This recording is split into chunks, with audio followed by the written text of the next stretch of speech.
Slide 5 में आपको 4 questions दिए गए थे, टॉपिक लिया गया था रूट्स।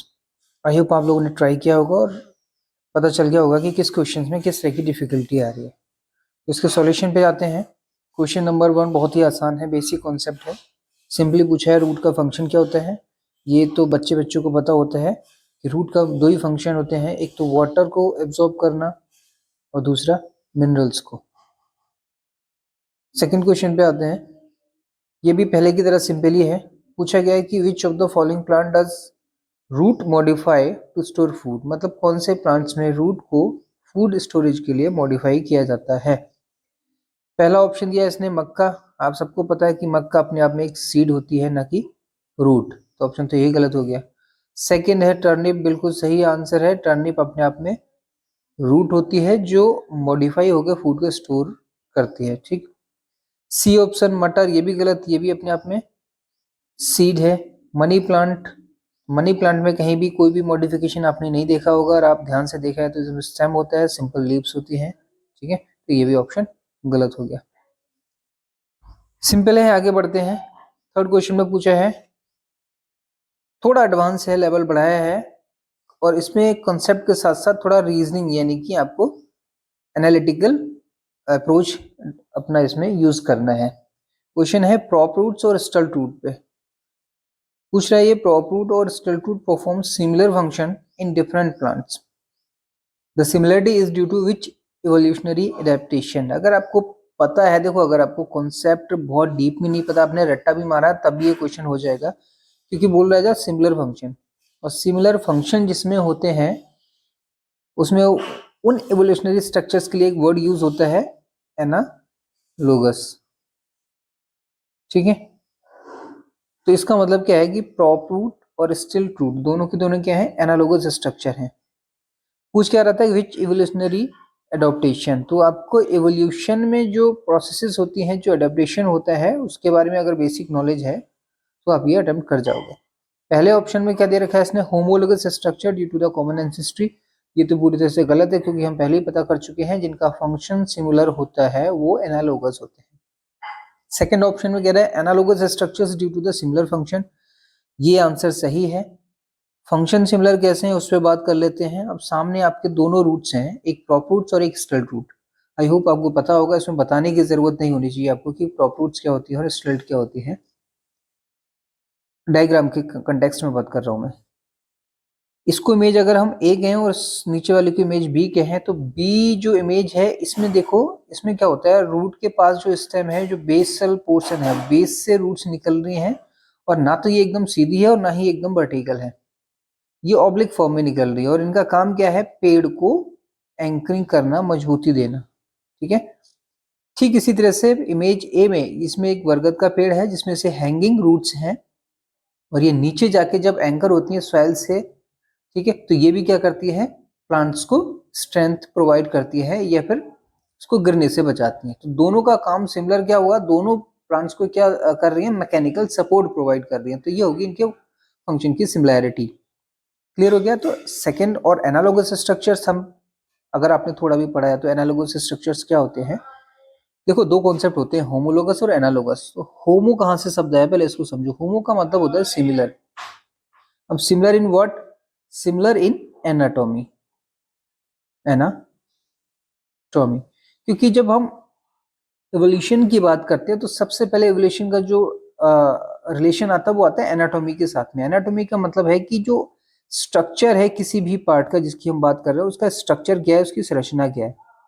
क्योंकि पहले संरचना डेवलप होती है, उसके बाद उसका फंक्शन डेवलप होता है। ठीक है, अब जैसे फॉर एग्जांपल आपको सामने दे रखा है, ये ह्यूमन है और ये बैट, दोनों में सिमिलरिटी क्या है, ऊपर एक बैकबोन, यहाँ भी एक बैकबोन, फिर दो पेयर की फॉर्म में बैकबोन है, यहाँ भी दो पेयर की फॉर्म में बैकबोन है। इसकी लेंथ पे मत जाना, ठीक है। फिर इस तरह से इसके आगे ये फेलेंजिस, यहाँ भी सेम, तो ये क्या हो गया, एनाटॉमिकल सिमिलर हो गया। तो इनको कह देंगे हम होमोलोगस स्ट्रक्चर। क्या कह देंगे, होमोलोगस, जो नीचे लिखा हुआ है। अब ठीक इसी तरह से यहाँ आ जाओ, पंख में एनालोगस स्ट्रक्चर क्यों कह रहे हैं, क्योंकि देखो इसकी एनाटॉमी बिल्कुल अलग है। इसके अंदर जो बोनी स्ट्रक्चर है वो अलग है, बैट के चमगादड़ का पंख, और जो दूसरा इंसेक्ट है इसके पंख जो है, इसका स्ट्रक्चर अंदर का अलग है।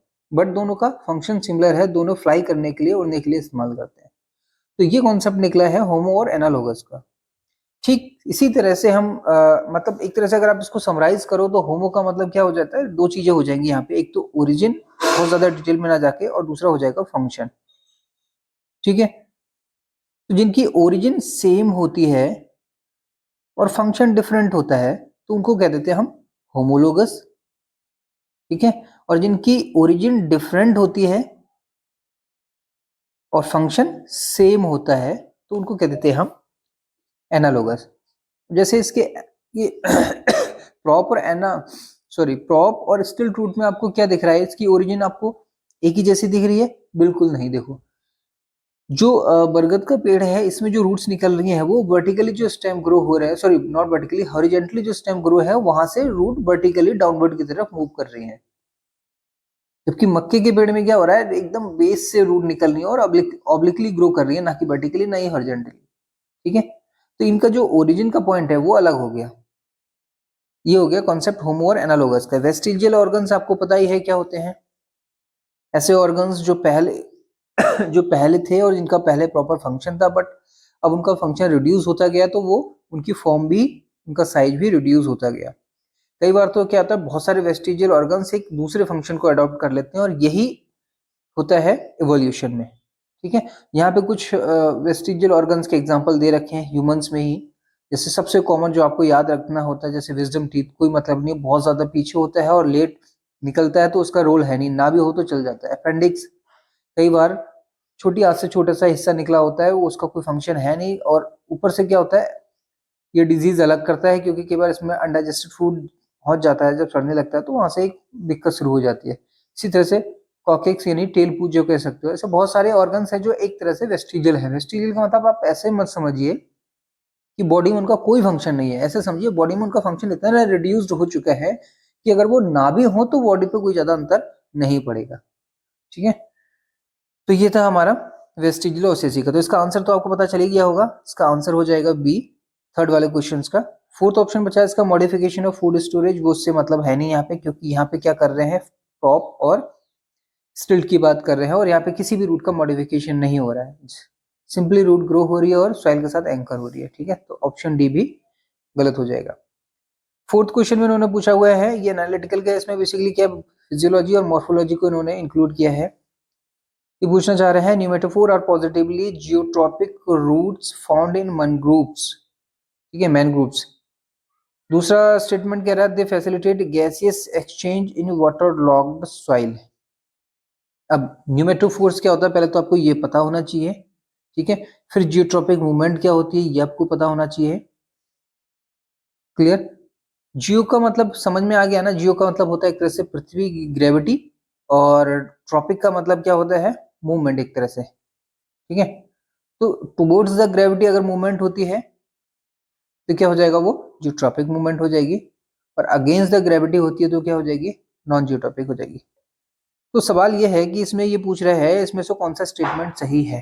तो pneumatophores are positively geotropic roots found in mangrove plants. देखो न्यूमेटोफोर्स जो होते हैं पहले समझो, ये आपको जो सामने दिख रही है ना रूट्स, ये न्यूमेटोफोर्स हैं, डायग्राम में जनरली आपको इस तरह से दिखती हैं। और ये आपको क्या दिख रहा है कि ग्रेविटी की तरफ है या ग्रेविटी के अगेंस्ट है, ये बेसिकली ग्रेविटी के अगेंस्ट। ग्रेविटी तो नीचे की तरफ होती है लेकिन ये ग्रो कहाँ कर रही है, वर्टिकली ऊपर की तरफ कर रही है।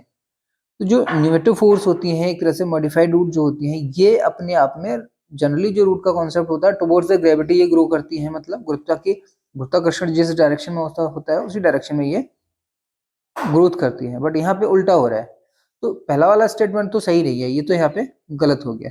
ठीक है, क्योंकि जियोट्रॉपिक का मतलब मैंने क्या बताया था, towards the gravity. Second statement में क्या कह रहा है, they facilitate gaseous exchange in water locked soil. ये स्टेटमेंट सही है। कैसे सही है, देखो यहाँ पे जो जितनी भी सॉइल होती हैं ये बेसिकली स्पंजी होती है, इनके अंदर पोर्स होते हैं बहुत सारे। ठीक है, अब ये सॉइल क्या होती है, वाटर लॉक्ड सॉइल जो होती है ये बहुत ज्यादा ब्रैकिश और सॉल्टी होती है, तो यहाँ पे जो एक्सचेंज होता है गैसेस का या न्यूट्रिएंट्स का, उसमें न्यूट्रिएंट का तो हो जाता है बट गैसेस के एक्सचेंज में यहाँ पे दिक्कत आती है। इसीलिए ये अडॉप्टेशन है नेचर का, यहाँ पे एक रूट को मॉडिफाई करके न्यूमेटोफोर्स के फॉर्म में डेवलप किया गया। ये गैसेस एक्सचेंज में हेल्प करती है, इसमें कोई शक नहीं है, ये बिल्कुल सही आंसर है। तो सेकंड स्टेटमेंट हो जाएगा सही। तो इसका ऑप्शन हो जाएगा बोथ स्टेटमेंट आर ट्रू, बिल्कुल गलत क्योंकि पहला गलत है।